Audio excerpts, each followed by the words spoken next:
I want to follow up on something you touched on earlier. I've been hearing more clients talk about people approaching them with job scams. What are some tips you can share about job search safety? One of my favorite subjects these days because I'm really concerned. You think about what's going on now. There was a company in Asia, it was a job board or a job portal where scammers actually were able to get to applications of job applicants and be able to take their information. We don't know what's going to happen with that, but that's one part of it.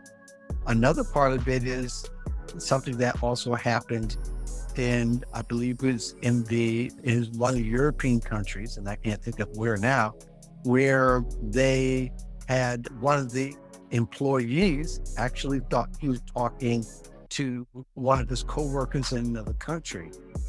But the scammers were able to use a thing called deep fakes. Now, I don't know if you're familiar with deep fakes, but they're Yes, I've heard of them. video generated people that look like the real thing to look like they're saying something that is tangible and something that the employee needs to hear, that employee needs to hear, or other people need to hear. So that employee thought they were, and they asked for some information that cost the company eventually $25 million. All that to say is that job scams now are a part of the way we need to think about being safe online these days. People are going to have to be a little bit smarter. And there's three ways I could think of that people can be a little bit smarter and use the tools that are already out there. One thing for sure, hopefully nobody's not putting their address on their resumes anymore. Yes. Hopefully, if you are, stop it. But the second thing is make sure that I would recommend using a Google Voice phone number, which is free with a Gmail account, instead of putting your number out there. And somebody asked me earlier, why would you do that? I said, people use Zelle and Cash App with their real numbers, right? So can you imagine somebody giving your real number and asking somebody possibly for money and not going to you, but going to them? Think about that kind of thing. And thirdly is, I think people can use LinkedIn, I think, and this theory, I believe because of the new verification system LinkedIn has in place now, where they ask the ID and picture and the whole process. That's as close as we get to having a safer way of knowing that the person that actually is, that profile is up. And when they contact me, that is that person. So let's say you get somebody pretending to be a hiring manager or a recruiter, and they tell you their name. You go look up their name up on LinkedIn and, oh, okay, that person really has a profile, but they're really active. Just don't stop there. Try to connect with them on LinkedIn. And if they send you something back, then in verifying that, yeah, I am recruiting for that position. Oh no, who is this person? Report them. Block, report them to LinkedIn, report them to the company that fake scammer is representing. But there's so many layers to this. It's hard to narrow it down to just three things that people can do.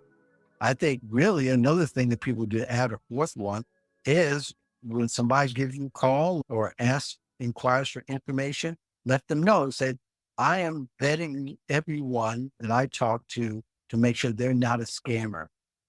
That's going to scare you out of a scammer for one. But say, Mhm. don't hear from that person again after you tell them you're going to call them back, then that means you didn't verify that they were the person and they ran scared. You won't ever hear from them, but you still report them, block them, and make sure that, and even sometimes you may need to make it publicly known that this person's going around asking people, trying to give people a job that doesn't exist. Yeah.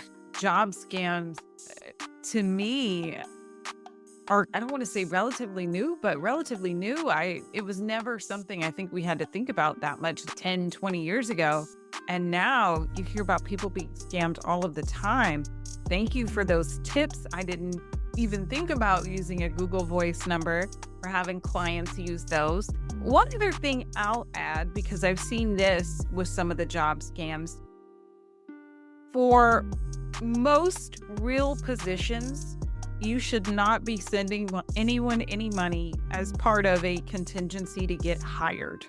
Right. And I'm sure you've probably seen these too, Mark, where people are walk through what they don't know is a fake application and interviewing and screening process. And then someone tells them, hey, congratulations, you got the job. Now send us three, four, 500 or more dollars for your training or for whatever they say it's for. And people send this money. And then, of course, they are never hear from those people again. And there was never a real job.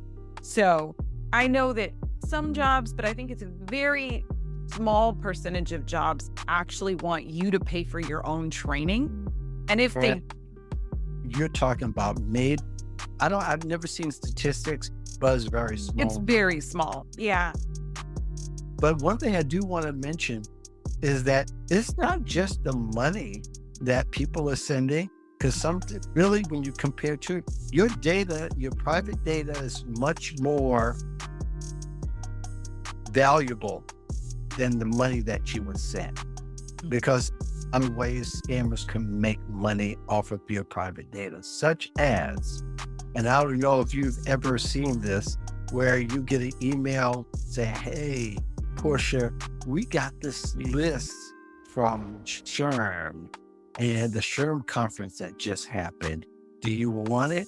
And this is the actual thing. Now, I don't feel on that, but I think it's just very interesting. How would you get a list from SHRM conferences, emails, and phone numbers, and they want you to pay this exorbitant amount? Now, there are companies and organizations that do pay for lit, mind you.